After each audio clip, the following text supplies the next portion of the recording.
Years ago, my uncle owned a funeral home, and I got a summer job working part-time in the crematorium.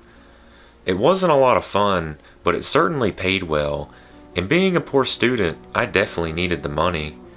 Dealing with dead bodies was creepy at first, but after a few days, you kinda got used to it. Kind of. One morning, when I was sweeping the floor, a black hearse pulled up in the parking lot outside. A man in a black suit stepped out, and my uncle went over to talk to him. After a while, he called me over and asked me to help him carry this coffin into the crematorium. I thought this was strange, because usually they brought the coffins into the funeral home next door first, but I didn't ask questions. We set the coffin down on the ground, and my uncle went over to prepare the oven for cremation. For a few minutes, I was left alone with the man in the black suit. There was an awkward silence. I didn't know what to say. I assumed that it was his relative who had just died and was laying in the coffin, but he didn't seem upset at all. When the oven was ready, my uncle and I picked up the coffin and brought it over to the metal bench. We took the top off of the casket. I saw the corpse inside was a man who looked to be about in his 30s.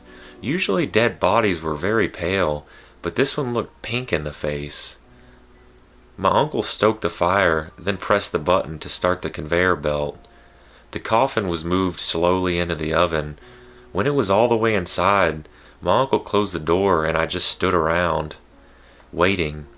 It usually took an hour before everything was burnt and reduced to ashes. After that, I would have to collect the ashes and put them into an urn, so they could be given to the family. My uncle and the man in the black suit went into the funeral home next door. I assumed they were filling out all the usual paperwork. I was left alone in the crematorium to continue sweeping up. After about 10 minutes, I heard a strange noise coming from the oven. It was like a faint knocking sound. At first, I thought it was just my imagination, but then it grew into a loud banging. I tried to tell myself it was just the metal warping from the heat. It was an unmistakable sound of someone frantically banging on something, desperately trying to get out. A chill went down my spine, and the brush fell out of my hands. I was sure the man inside was still alive. Terrified, I ran into the funeral home, shaking uncontrollably. I told my uncle what I had heard. Leading them back into the crematorium, I told them to listen. You could hear the bangs. I don't hear anything, said my uncle. Me neither, said the man in the black suit. I looked at them, shocked and stunned. I even began to doubt my own sanity. My uncle and the man in the black suit shrugged their shoulders and went back to the funeral home. I just stood in the middle of the crematorium, listening intently. I didn't know how to open the oven door safely, and even if I did, I was terrified what I might find inside. After 10 or 15 minutes in the furnace, could someone still be alive? Gradually, the banging noises became weaker and weaker until it finally faded away altogether. All I could hear was the hiss and crackle of the flames. There was no more noise. An hour later, my uncle came back to turn off the oven. Together we collected the ashes from the tray underneath and poured them into the urn. The man took it. With a broad smile on his face, he got back into his car and drove away. At closing time, my uncle gave me an envelope full of money and told me not to mention what I had heard to anyone. We never spoke about it again, and business went on as usual. Even today, I still have nightmares about that hideous banging sound I heard coming from inside the oven.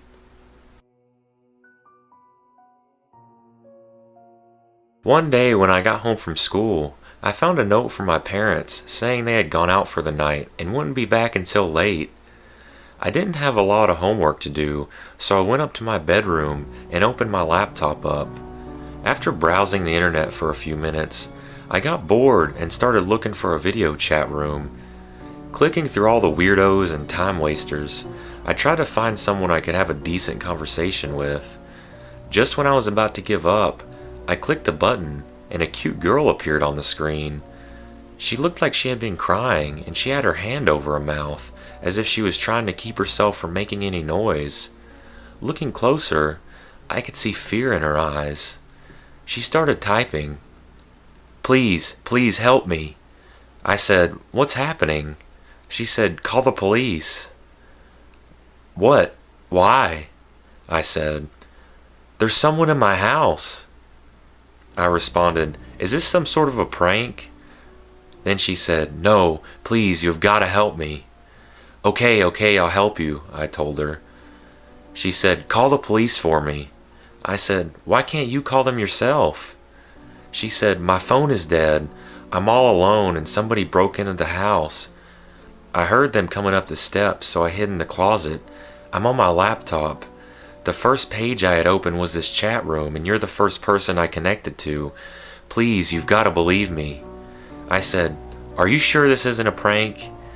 Then she said, "I'm dead serious." I didn't know what to do. It could all just be a sick joke, I thought. But what if this girl really needed my help? I couldn't just ignore her. I decided that there was nothing else I could do. I had to call the police. I said, "Okay, I'll call the police for you. Just give me your name and address." She said, "My name is Linda," and then she gave me her address. While she was typing, I was already dialing emergency services on my phone when I saw the address she had typed. The phone slipped from my fingers and smashed onto the floor. It was my address. I felt the chill run down my spine. I sat there, staring at her image in the webcam. Her eyes were pleading with me, begging me to help. Tears were flowing down her cheeks. Slowly, I turned my head and stared at my closet. My heart was beating fast. I broke out into a cold sweat. With trembling hands, I picked up my laptop and cautiously approached the closet. The floorboards creaked under my feet. In the video chat, I could see the girl suddenly flinch, as if she heard something. She covered her mouth, shivering with fear.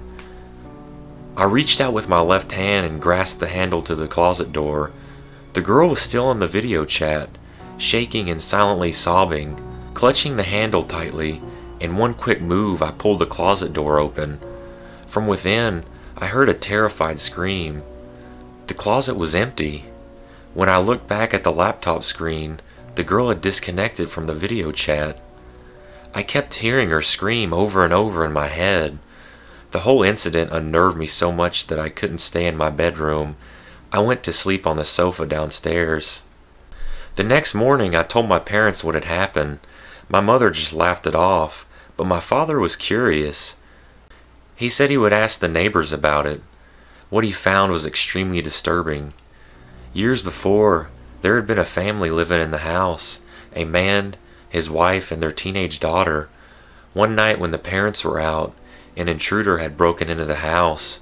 When the parents came home, they found their daughter in the bedroom closet. She had been stabbed to death.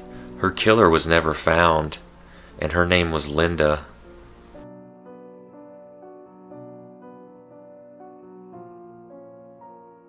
When I was 3 years old, my parents and I lived in an old house. My bedroom was connected to my parents' room by a walk-in closet. If you went to open their closet and went inside, there was a door at the back that led to my room. While living there, my mother started having terrible nightmares. Every nightmare was the same. In the dream, she would wake up in bed and be surrounded by fire. In a panic, she would rush through the closet into my room, then grab me and dive out the window. Suddenly, the dream would flash forward and she would find herself sitting with my father in a waiting room of a hospital. A doctor would come in looking somber and say, "I'm sorry, but your son is dead." At this point, she would always wake up in a cold sweat with her heart racing. One night, my mother was awakened by my screaming. She ran in my room and held me in her arms. She was trying to calm me down and ask me what was wrong. All I could say was, Mommy, my room was on fire. I was on fire." After the reoccurring nightmares she had been having, this really freaked her out. It wasn't long before my parents decided to move and sell the house. About 6 months after we moved out, my mom got a phone call from my grandmother. She started telling my mother that there had been a fire in the house we used to live in. Luckily, no one was home at the time, but the room that had been my bedroom was completely destroyed in the blaze. The fire had started because there was an electrical short and some wires in the closet. This story always gives me the chills whenever I tell it.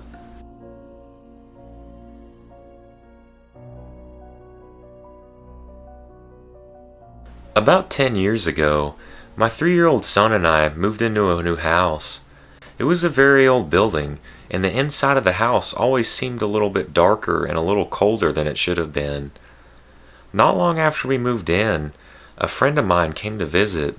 The whole time we were sitting and talking, she seemed very uncomfortable. When I looked at her face, I noticed that something in the other room had caught her attention. Her eyes grew wide, and she said, "I have to go." I asked her what was wrong, but she refused to tell me. Her odd reaction was freaking me out, so I kept after her. On her way out of the door, she finally blurted out, "This house is haunted." She wouldn't tell me what it was that made her think so. To this day, she still refuses to tell me what she saw. About a week later, my 3-year-old son casually asked me who the old lady in the bathroom was. And one day as I was leaving for work, I got to the car and realized I needed to run back into the house to get something. I walked into the house, and as soon as I got inside, this framed photo on the wall shot off. It didn't fall down.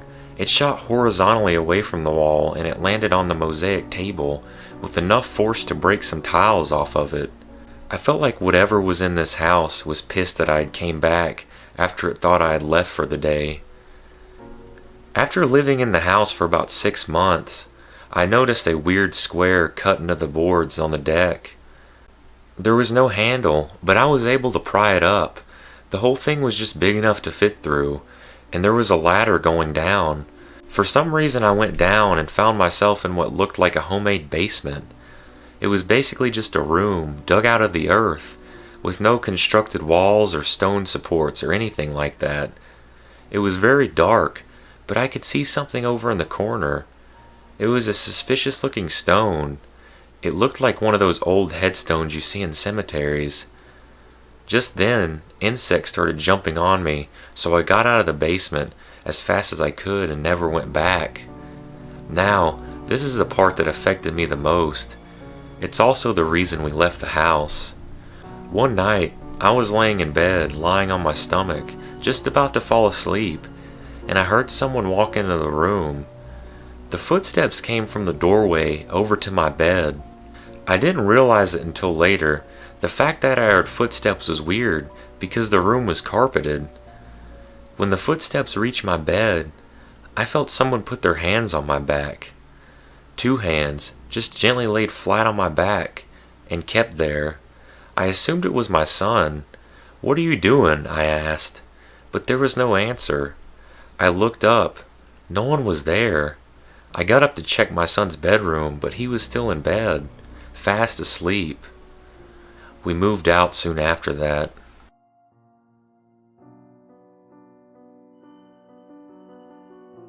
My friend and I were both 9 years old, and she lived just down the road from me. We always walked home from school together. One day, a car was driving very slowly along the road, and the old man inside was staring at us. My friend and I felt very uneasy. All of a sudden, he pulled right in front of us, almost hitting us. My friend ran down the path towards her house, and I ran in the direction of my house. When I got to the driveway, I glanced back and saw his car. He was following me. I was very frightened at this point and ran up to the door and banged on it really hard.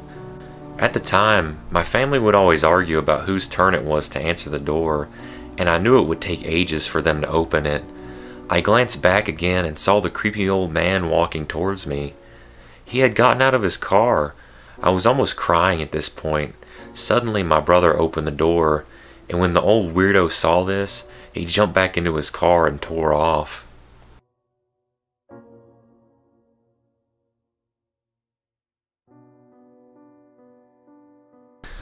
One evening, I was looking for an internet cafe because I needed to send a few emails. I spotted one in an old building. The sign said it was on the 6th floor. When I walked through the entrance, there was a dark hallway that led to a small elevator. I pressed the call button, and when the doors opened, I stepped inside. In a lot of Asian countries, many buildings do not have a fourth floor. The number 4 is considered bad luck because the word 4 sounds almost the same as the word for death. The buttons in the elevator were 1, 2, 3, 5, and 6. I pressed the button for the 6th floor. The doors closed and the elevator quietly began to ascend. When it stopped and the doors opened, I was just about to step out when I realized that something was wrong. The hallway was in total darkness. By the light from the elevator, I can make out random pieces of furniture covered with white cloth. It looked like it hasn't been occupied in decades. I thought I just must have gotten off on the wrong floor, so I checked the buttons, but none of them were lit up. There was nothing to indicate which floor I was on. Just then, I noticed something moving at the end of the darkened hallway. I couldn't quite make out what it was, but it looked like a person dressed in some type of gown. The figure was moving slowly down the hallway towards the elevator. It creeped me out, and in a panic I started pressing the closed door button. All of a sudden, the light in the elevator flickered and turned off. I was plunged into pitch darkness. I was so freaked out I almost wet myself. Just as I was about to lose it completely, the lights flickered and came back on. The doors closed, the elevator jolted back to life and began to ascend again. I breathed a sigh of relief. When the doors opened this time, I was at the internet cafe. I went over to the counter and told the girl who had worked there what had happened. As she listened, her face grew pale. She said that some of the customers and a few coworkers had experienced something similar. She had never experienced anything herself, but she told me about the history of the building. Apparently the 4th floor had been a hair salon at one time. It was a prospering business until one of the women who worked there killed herself in the salon. Nobody knew the reason why, but she slit her wrist over a basin and bled to death. The salon continued to operate, but they were plagued by weird and inexplicable events. Sometimes when the customers were having their hair washed, the water would turn as red as blood. Other people claimed that they looked in the mirror and would catch a glimpse of a ghostly figure standing behind them. When they turned around, there would be no one there. Because of the events, the salon developed a bad reputation and began to lose customers. Eventually, they were forced to close down. The building's owner tried to rent the 4th floor out for business, but when they found out that someone had died there, nobody would take it. Finally, the owner reduced the price to nearly nothing, and it was rented out to a businessman who planned to open up a stationery supply store. However, when they tried to do some renovations on the floor, there was a series of mysterious accidents. The workmen's tools would sometimes disappear, only to be found in strange places. A large mirror suddenly shattered when nobody was near it, and a workman had his hand crushed when the elevator doors closed on him unexpectedly. Eventually, the workmen were spooked and refused to continue. The businessman pulled out and left. The building's owner gave up trying to rent the 4th floor and just shut it down. He had the buttons in the elevator replaced, and it was reprogrammed so that nobody could go to the 4th floor. At least that's what was supposed to happen. For some reason, when people took the elevator, it would sometimes stop on the 4th floor, and when the doors opened, some people would see a figure coming towards them in the darkness.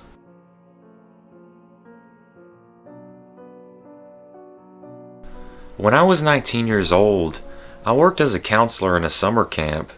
It was really gorgeous, with wooden cabins and a lake, but it was in the middle of nowhere. The camp was surrounded by dense woods. There was nothing but trees and canyons, and the closest town was over 20 miles away.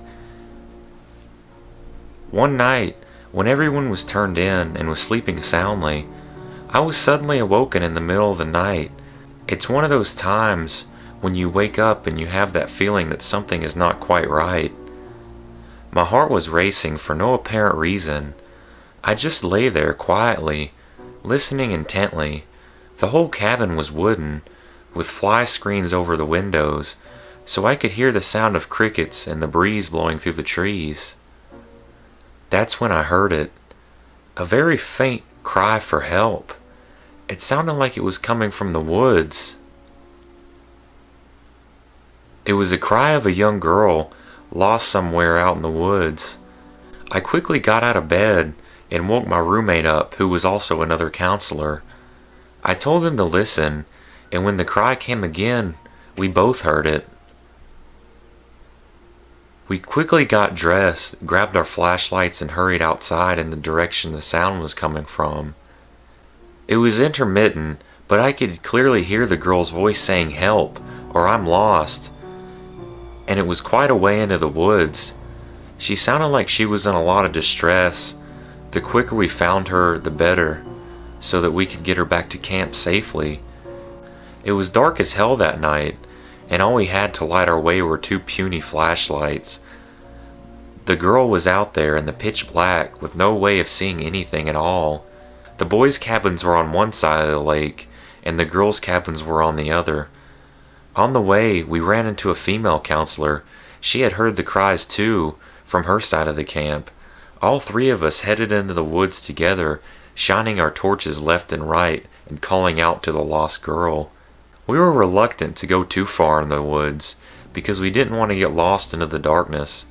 Whenever we called out to the girl and heard her respond, it sounded like she was quite far in. After walking about 5 minutes, we could hear her crying and sniffling, so we knew we were getting close. It sounded like she was only a few feet away, and we heard her saying, "I'm scared. Where am I?" in a low voice. We kept trying to reassure her, and just when we felt we were right beside her, she suddenly went silent. "We're here. Where are you?" we called out. But there was no answer. Then, in the distance, we heard her voice again, crying, "Help me! I'm lost! Come quick!" We started toward the sound of her cries, and just when we felt like we were right on top of her again, she went silent. We called out to her. We waited for a reply, but nothing. Then, even farther away, we heard her voice again, "Help! Why can't you help me?" Something didn't feel right. We all looked at each other, and without a word, we decided to head back to camp. We called out to the girl and told her we were going to get help, and we would come back with a search party. We could still hear faint whimpers and crying sounds from her, so we told her to sit tight and we would be back soon. The 3 of us sprinted back to camp and rang the big bell at the main office to alert the whole camp that there was an emergency. The camp manager switched on the floodlights, and we all met in the quad for a roll call and a head count. They started by calling the names of the counselors. We were all present. Then they called the names of all the campers. All the kids were present. Nobody was missing. They went through the roll twice, and then 3 times. Every single person that was meant to be at camp was checked off and present. But what about the voice of the girl? The camp manager and the other counselors thought it was a false alarm and said that what we heard must have been just echoes of our own voices. They dismissed everyone and sent us back to bed. The 3 of us knew what we had heard, and it wasn't an echo. It was creepy as hell. The voice kept leading us into the woods further and further. Someone or something was luring us deeper into the woods, and to this day, I have no idea what it intended to do with us. This was by far the creepiest thing I ever experienced. Myself and the female counselor believed it was something paranormal, but neither of us could explain it. The counselor who was my roommate refused to talk about it, and whenever we brought it up, he would say it was just voices echoing, but when I looked in his eyes, I could see that he was scared to death. He just wanted to convince himself it didn't happen.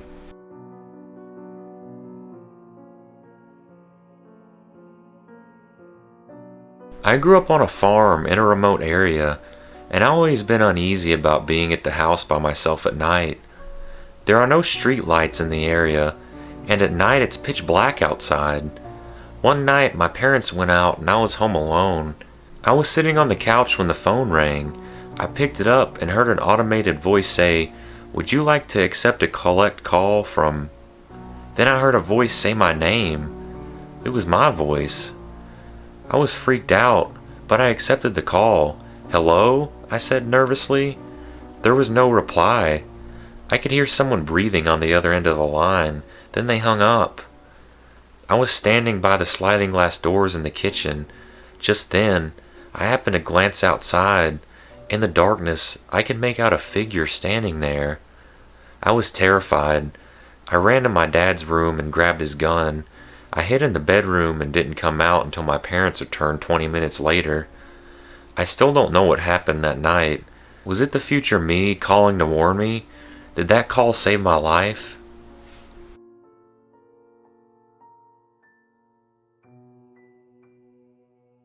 I was at my grandparents' house one night.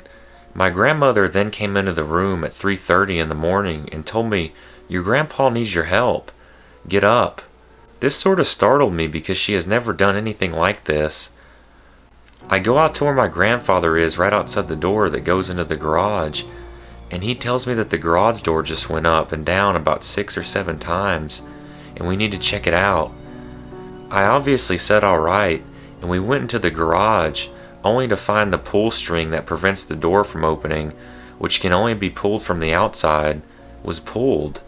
He looks at me and says, "We have to go outside and fix it, so no one can get in." We then head outside, and when we rounded the corner to look at the garage, the motion lights came on, and there seemed to be scratches on the door. He and I fixed the door and went back to bed. About 2 weeks later after this, I was staying there again, and woke up at around 2:30 in the morning to hear stomping in the kitchen, which is very close to my room. I get up to hear the stomps come closer to the door and stop. I figured that my grandfather was adjusting the thermostat. I opened my door to see what was going on, only to find that everyone in the house was asleep, and all the lights were turned off. Needless to say, I didn't sleep well that night. A few weeks passed and I went over there on the weekend because I had nothing better to do.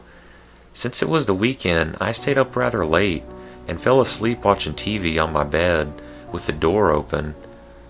It was about 1:30 in the morning, and for whatever reason I woke up without any reason.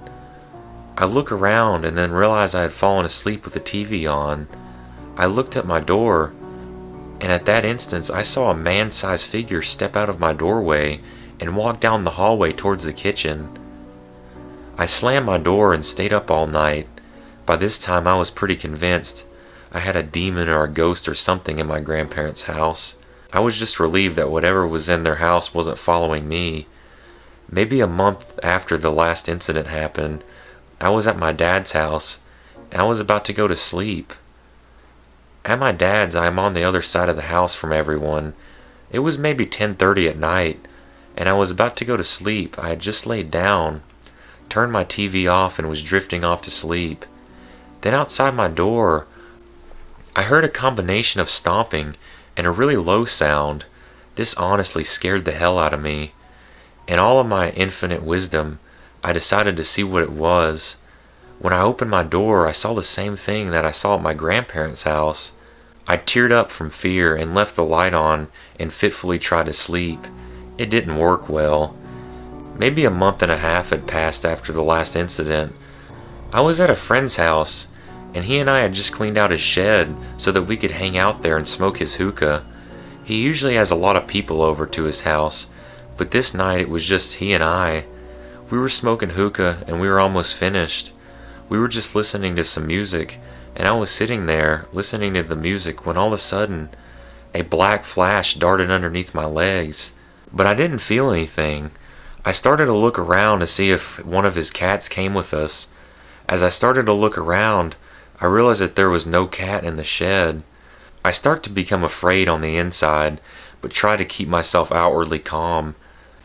I look up at my friend, who looks to be panicked, and all he says to me is, "I think something just ran underneath your legs." At this point I started freaking out because I didn't say anything about it. He told me that he had saw it as well. We both ran out of the shed and went into his house and just watched TV until we calmed down and we went to sleep. This was the last time anything like that happened to me. This was maybe 3 weeks ago.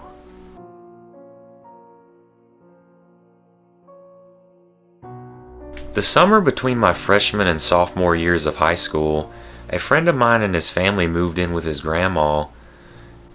They were buying a house that ended up having to have some work done to it, so his grandma invited them to live with her for a while they waited on their house to be finished. She had a beautiful big house. It was just her and my friend's cousin that lived there, so there was plenty of room. My friend's cousin was 2 years older than me and was going into his senior year of high school. The house's living room had a vaulted ceiling with the floor-to-ceiling windows on all sides. It looked amazing, but gave you no real privacy. It wasn't a big deal though, because the house sat about 500 feet off the road and had woods surrounding it on all sides. Shortly after my buddy and his family moved in, I went over on a Saturday to spend the night. My buddy's room was small, so we decided to sleep on 2 couches in the living room. Just as we were getting ready to go to sleep, about 1 a.m., we see someone walk past the window outside. We freak out. We get his dad, who shuts off the lights in the house. About 100 feet away in the tree line, you can see a small red light as 2 people pass a cigarette back and forth. They're just standing there watching the house. His dad calls the police and then opens the front door and yells. The 2 guys take off. The police find nothing over there.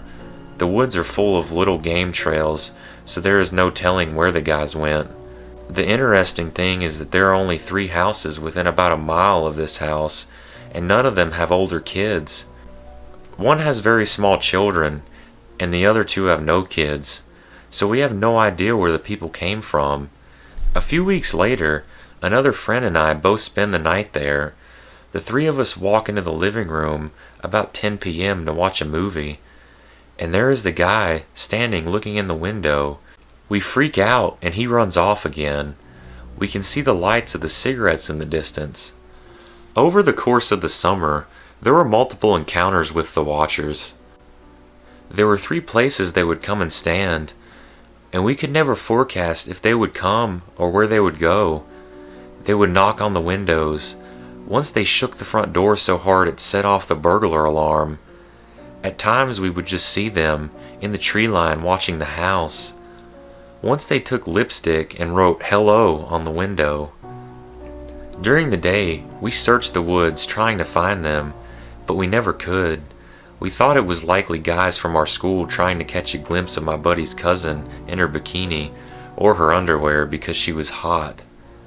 But it would have to have been a hell of an effort just to catch maybe a glimpse. We never found out who it was. Eventually the house my buddy's family was buying was fixed, and they moved in. Who the watchers were and what they wanted is still one of the great mysteries of my life.